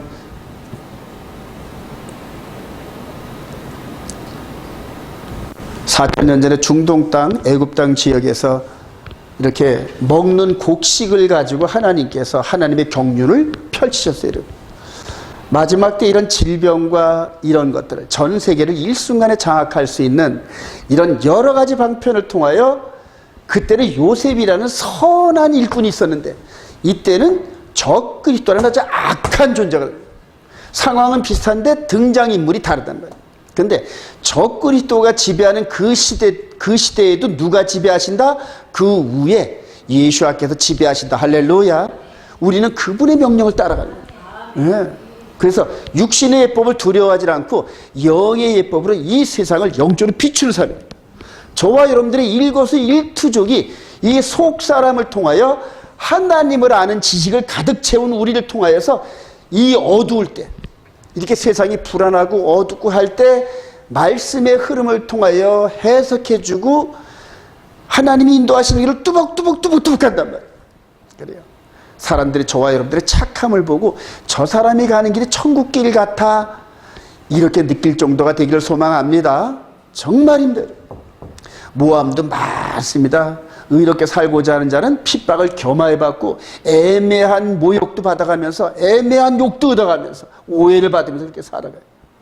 그럼에도 불구하고 이 속사람이 성령의 인도함 따라 대제사장 대신 하나님 보좌 우편에서 성령을 통하여 우리를 이끌어 가시는 우리 주님을 따라가는 거 확신합니다.